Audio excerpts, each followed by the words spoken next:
Hi guys, आप लोग कैसे हो। इस वीडियो में 5 मोटिवेशनल स्पीकर का हॉट वीडियो ले आया। आप लोग जरूर सुन लीजिए। 5 मोटिवेशनल स्पीकर का नाम है सूर्य सिन्हा, हिमेश माधन, संदीप माहेश्वरी, सोनू शर्मा, विवेक बिंद्रो। आपको इस वीडियो अच्छे लगता है, लाइक शेयर कमेंट जरूर करना। Thank you.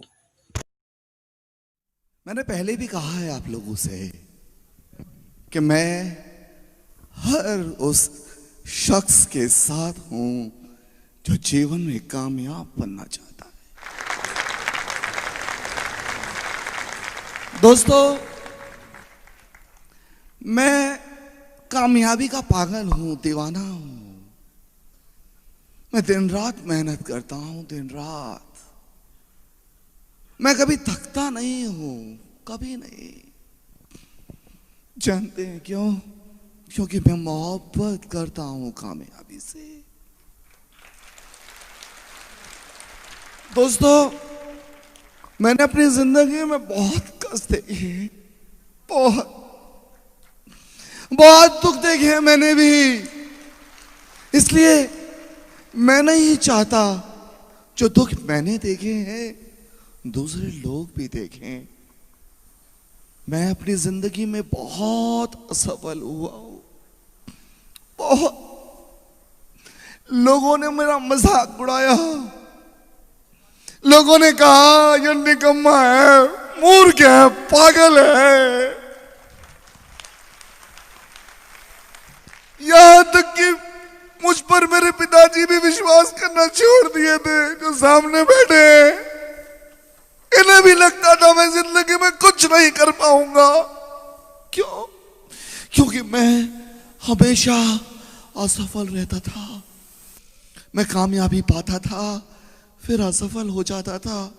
दिन रात मेहनत करता था, दिन रात। मैंने जिंदगी में कभी कोई बुरा ऐब नहीं किया। मैंने जिंदगी में कभी किसी को धोखा नहीं दिया, कभी किसी के साथ बेईमानी नहीं करी। फिर भी ना जाने क्यों मैं हारता रहा। परिश्रम करता, सफलता की बुलंदी तक पहुंचता, फिर जमीन पर आ गिरता और लोग मेरा मजाक उड़ाने लगते। लोग कहते यह कुछ नहीं कर पाएगा। दोस्तों, मैं मुंबई में रहता था, कभी अपने घर पे नहीं बोलता था कि मैं फुटपाथ पर सोता हूं कुत्तों के साथ, जहां गली के कुत्ते सोते थे। काम नहीं होता था, काम की तलाश में भटकता था, काम नहीं मिलता था। कामयाब होना चाहता था, कामयाब, मगर कामयाबी मुझे नहीं मिल रही थी। मैं असफल इंसान की तरह जिंदगी बिताए जा रहा था। मैं दुनिया को बताना चाहता था कि मैं नालायक नहीं हूं, मैं भी कुछ कर सकता हूं, मगर मेरी किस्मत मेरी साथ नहीं दे रही थी। मैं हारे जा रहा था। बोझ बन गया था धरती के ऊपर, बोझ। दोस्तों, आज मैं कामयाब हूं तो लोग कहते हैं किस्मत वाला है ये, किस्मत वाला। मैं किस्मत वाला नहीं, मैंने मेहनत की है अपनी जिंदगी में बहुत। 2 लाइंस को यूज करते हुए मैं आपको ये कॉन्सेप्ट समझाऊंगा। मेरी जिंदगी में बहुत मुश्किलें हैं। अक्सर हम ये लाइन, ऐसी लाइंस बोल जाते हैं। इसी लाइन को बोलने का एक और तरीका हो सकता है, मेरी जिंदगी में बहुत सारे सीखने के मौके हैं। इन दोनों लाइंस को एग्जाम्पल लेते हुए मैं आपको बताऊंगा इस कॉन्सेप्ट के पीछे के साइंस, एक्सपीरियंस और इम्पैक्ट, और फिर आप जान पाओगे कैसे कुछ वर्ड्स को बदल के आप अपनी लाइफ में से गम निकाल सकते हो और दम डाल सकते हो।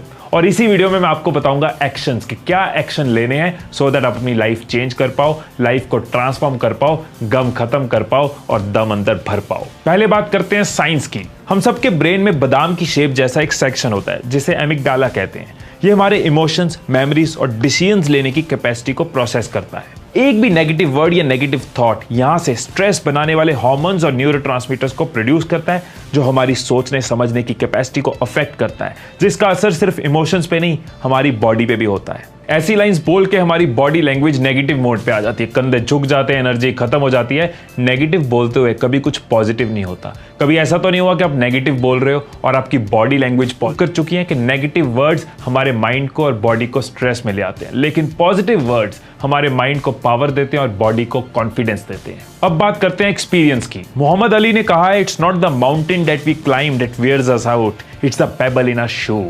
अगर जूतों में पत्थर रख के चढ़ोगे तो क्या ही आगे बढ़ोगे, और नेगेटिव वर्ड्स हमारे जूतों में वही पत्थर है जो हमें आगे बढ़ने नहीं देते, जो हमारी स्पीड को स्लो कर देते हैं। क्योंकि ऐसी नेगेटिव लाइंस बोलकर आप खुद को कमजोर बना देते हो, खुद को टेंस करते हो, परेशान करते हो, बेचैन फील कराते हो, वही लाइफ आपको बुरी लगनी शुरू हो जाती है। लेकिन ऐसी पॉजिटिव लाइंस बोलकर आप खुद को मजबूत करते हो, लाइफ में सीखने की अपॉर्चुनिटीज नजर आती हैं, आगे बढ़ने के अवसर नजर आते हैं, वही लाइफ आपको तोहफा लगनी शुरू हो जाती है। एक तरफ आप गम बढ़ा रहे हो और एक तरफ आप मेहनत इतनी खामोशी से करो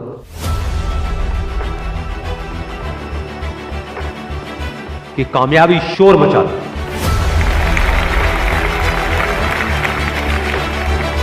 जिनमें अकेले चलने का हौसला होता है, एक दिन उनके पीछे काफिला होता है। कामयाब लोग अपने फैसले से दुनिया बदल देते हैं, जबकि नाकामयाब लोग दुनिया के डर से अपने फैसले बदल देते हैं। जिससे किसी को उम्मीद नहीं होती, अक्सर वही लोग कमाल करते हैं।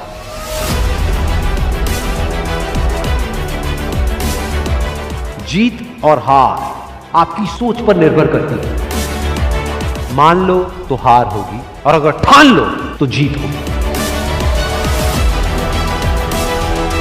जब तक आप अपने आप से ना हार जाओ, तब तक दुनिया की कोई भी ताकत आपको हरा नहीं सकती।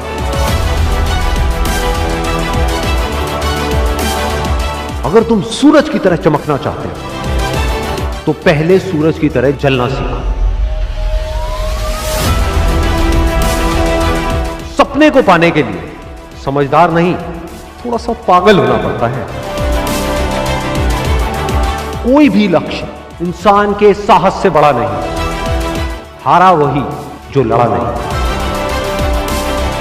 बाहर की चुनौतियों से नहीं, हम अपने अंदर की कमजोरियों से हारते। जिस तरह पतझड़ के बिना पेड़ पर नए पत्ते नहीं आते, ठीक उसी तरह कठिनाई और संघर्ष के बिना अच्छे दिन नहीं आते। वक्त तू चाहे कितना भी परेशान कर ले मुझे, लेकिन एक दिन ऐसा भी आएगा जब मैं तुझे बदल दूंगा।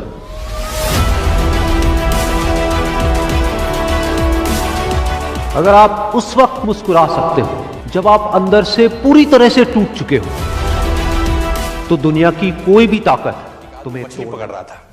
मछली पकड़ते पकड़ते उसने ताजी ताजी मछली पकड़ी। ताजी ताजी मछली पकड़ते ही एक दूसरा आदमी आया। दूसरे आदमी ने उसके हाथ से मछली छीन ली। अब मछली जैसे उसके हाथ से छीनी, उसने बोला क्यों? बोला चल मुझे दे दे इसको। अपनी शक्ति दिखाई, मछली छीन ली और जाने लगा। अभी मछली जिंदा थी, थोड़ा थोड़ा तड़प रही थी। मछली ने उसके अंगूठे में काट दिया, छूट गई मछली, जख्म हुआ। डॉक्टर के पास गया। डॉक्टर ने अंगूठे पे पट्टी कर दी, बैंडेज कर दी। बोला 3 दिन बाद आइए देखते हैं। 3 दिन के बाद दोबारा गया, जख्म दिखाया और ताजा हो गया। डॉक्टर ने बोला अब इसको काटना पड़ेगा, अगर ये नहीं काटा तो हाथ यहां तक जाएगा। मरता क्या ना करता, अंगूठा काटा, फिर बैंडेज की गई।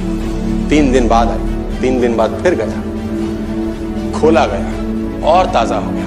बोला ये पूरा काटना पड़ेगा, नहीं तो यहां तक जाए। उसने बोला काटो, रास्ता नहीं। ये काटा गया, बैंडेज किया गया। 4 दिन बाद आई, 4 दिन बाद फिर पहुंचा, पट्टी खोली गई, वैसे का वैसा। बोला अब यहां तक काटना पड़ेगा, नहीं तो पूरा हाथ जाएगा। यहां तक काटा गया, पट्टी करी गई। 4 दिन बाद आई, 4 दिन बाद गया, देखा वैसे का वैसा। बोला बाजू काटनी पड़ेगी, नहीं तो शरीर जाएगा। बाजू कट गई। किसी ने बोला तुझसे कोई गलती तो नहीं हुई? ये क्या हो रहा है? कुछ गलती तो नहीं कर बैठा? उसने बोला हाँ एक गलती तो हुई। किसी की मछली पे हाथ मारा था, मेहनत उसकी थी, खाना मैं चाहता था। मछली उसकी थी, खाना मैं चाहता था। बोला ढूंढ, जा, नाक रगड़, ये गया, ढूंढा ढूंढा ढूंढा ढूंढा, उसको मिला, पैरों में गिर गया। उसने बोला तूने क्या किया? तेरे को कोई तंत्र मंत्र विद्या आती है? तूने क्या किया मेरे साथ? कोई श्राप दिया, कोई बद्दुआ दी? तूने क्या कहा? उसने बोला मैंने तो कुछ नहीं कहा, ऊपर देखा और बोला हे भगवान, इसने मुझे अपनी ताकत दिखाई है, तू इसे अपनी ताकत दिखा दे। मोटा भाई अंबानी अपने जाकर के खुद थोड़ी जियो का सिम बेच रहा है, बिजनेस ऑटो पायलट में ग्रो कर रहा है। मोटा भाई अंबानी बैठा है अपने वाले बड़े वाले सबसे बंगले के अंदर में आराम से और हंस रहा है, हा हा, बिजनेस अपने आप ग्रो कर रहा है। ये कैसे होता है? सीखना चाहते हैं? इसके बड़े सारे सिस्टमैटिकली स्टेप्स हैं। मैं कुछ आपको बताने की आज कोशिश करता हूं कि कैसे बिजनेस को ऑटो पायलट पे लेके जाने के लिए जब बिजनेस शुरू करता है आदमी तो प्लानिंग की स्टेज पे होता है। मैं करूं क्या, कैसे करूं, प्लान करता है और उसके बाद खुद करने लग जाता है काम, डूइंग की स्टेज पे। ज्यादातर बिजनेसमैन सेल्फ एम्प्लॉयड की तरह काम कर रहे होते हैं तो बिजनेसमैन है तो एंटरप्रेन्योर पर सेल्फ एम्प्लॉयड है। जैसे डॉक्टर, लॉयर, चार्टर्ड अकाउंटेंट या फिर वास्तु कंसल्टेंट, टीचर, ये सब तो पूरी तरह सेल्फ एम्प्लॉयड है। ये तो जितना काम करेंगे उतना ही पैसा कमाएंगे, उससे ज्यादा नहीं। डॉक्टर जितने पेशेंट देखेगा उतना ही कमाएगा, लॉयर जितनी कोर्ट में हियरिंग करेगा उतना ही कमाएगा, आर्किटेक्ट या वास्तु कंसल्टेंट जितनी बिल्डिंग बनाएंगे, वास्तु करेंगे उतना पैसा कमाएंगे, उससे ज्यादा नहीं। टीचर जितनी क्लास में जाकर के जितनी देर पढ़ाएगा उतना पैसा कमाएगा। ये सब सेल्फ एम्प्लॉयड है। पर एंटरप्रेन्योर भी आपके साथ जानते हैं क्या होता है? आप देर रात तक अपने ऑफिस में काम करते हैं, आपकी टीम चली जाती है। आप संडे को भी काम करते हैं, आपकी टीम चली जाती है। आप थक रहे हैं। आप काम पता है किसके लिए कर रहे हैं? अपने एम्प्लॉइज के लिए काम कर रहे हैं। आप काम कर रहे हैं अपने सप्लायर, अपने कस्टमर्स के लिए। आपको तो पैसा बचता ही नहीं है। हो रहा है ऐसा? नहीं हो रहा आपके साथ। आप मेहनत बहुत कर रहे हैं लेकिन सारी मेहनत आपकी तनख्वाह में बढ़ जाती है, खर्चों में निकल जाती है, आपके पास कुछ बचता नहीं है और आप मेहनत में ऐसे ही लगे रह जाएंगे। इसको बोलते हैं ऑपरेशंस में फंसना। जब घूमोगे गोल गोल, छूट जाएगा बड़ा गोल। तो धंधे के अंदर ऑपरेशन से बाहर निकलना सबसे पहला गोल होना चाहिए आपका। ओयो के फाउंडर रितेश अग्रवाल का कहना है कि मैं हर समय ऐसा आदमी ढूंढता हूं अपनी कंपनी में जो मेरा काम कर ले ताकि मैं कोई और काम कर लूं। नहीं समझे? मैं दोबारा बोलूं। ओयो के रितेश अग्रवाल कहते हैं मैं हमेशा कोई ऐसा आदमी ढूंढता हूं जो मेरा काम कर ले जो मैं कर रहा हूं ताकि मैं कोई बड़ा नया काम और करूं, जिसको बोलते हैं ग्रोथ ओरिएंटेड वर्क। आप क्या कर रहे हैं? गोल गोल घूम रहे हैं, ऑपरेशंस में फंसे हुए हैं। सुनिएगा, प्लानिंग के बाद आता है डूइंग, जिसमें आप खुद करते हैं। लेकिन अगला स्टेज है एनेबलिंग। अब आप मैन पावर बिल्ड करते हैं, जिसको आप एनेबल करते हैं, आप उसको ट्रेन करते हैं कि भाई वो आपके बिहाफ पे काम करें। शुरू में आपका 50, 60, 70% काम करेगा, लेकिन एनेबलिंग के बाद क्या आता है? मॉनिटरिंग। अब उसके काम को ध्यान से मॉनिटर करें आप। उसके लिए आपको MIS बनवानी आनी चाहिए, रिपोर्ट सिस्टम्स आने चाहिए बनाने के, कैसे वो सारे रिपोर्ट स्ट्रक्चर रोज बने शाम को और हर डिपार्टमेंट की, हर इंडिविजुअल की रिपोर्ट्स को आप मॉनिटर करें और अपने आप काम आपका चलता रहे। और उसके बाद आता है मॉनिटरिंग। क्या मतलब? जो उन्होंने काम किया उसको मॉनिटर करना और उसके बाद है कंट्रोलिंग, मतलब डिविएशंस को करेक्शन करना, जो भी डिविएशन हो रही है उसकी करेक्शन करना। ये सारे स्टेप बाय स्टेप कैसे इंप्लीमेंट किए जाते हैं मैं अपनी ट्रेनिंग प्रोग्राम्स में डिटेल में समझाता हूं। हम एक कोर्स रन करते हैं जिसका नाम है एवरीथिंग अबाउट एंटरप्रेन्योरशिप। दुनिया का सबसे अफोर्डेबल कोर्स और दुनिया के सबसे पावरफुल ट्रेनर, ये कॉम्बो किधर नहीं मिलेगा। दुनिया भर में लोग 30, 35, 40 हज़ार रुपये लेते हैं 2 दिन की ट्रेनिंग के। मैं 2 साल की ट्रेनिंग का 36 हज़ार रुपये लेता हूं और अगर आप स्टूडेंट हैं तो 18 हज़ार रुपये में करा देते हैं आपको हम। मेरी बात समझिएगा फिर से, आपको ऑपरेशन से बाहर निकालने के लिए आपको प्लानिंग के बाद खुद करने की जगह ज्यादा समय कहां निकालना है? ज्यादा से ज्यादा समय निकालना है एनेबलिंग में, मॉनिटरिंग में और कंट्रोलिंग में। एनेबल करो, मैन पावर काम करे, उनके काम को मॉनिटर करो और उसके बाद डिविएशंस जो उन्होंने गलतियां करी उनको कंट्रोल करो। उसको करेंगे कैसे? आपको मां कसम खा के हर डिपार्टमेंट, हर इंडिविजुअल को MIS पे लेके आना है। ये MIS क्या होता है? ये एक रिपोर्टिंग स्ट्रक्चर होता है कि टीम आपको रोज शाम को रिपोर्ट करे। इसके लिए फ्रेमवर्क चाहिए, इसके लिए फाइल्स चाहिए, इसके लिए स्ट्रैटेजीज चाहिए, प्रोसेस चाहिए। आपको डिटेल में समझना है। आप बोर्ड लाइन पे काउंसलर को फोन करिए, वो भी बताएंगे आपको कैसे करेंगे। और आपको इवेंट में भी आना चाहिए जहां पे मैं डिटेल में सिखाता हूं। मैं इवेंट में आने के लिए आपको बोल रहा हूं, इसीलिए बोल रहा हूं क्योंकि मेरा दिल्ली में अगला पावरफुल इवेंट है।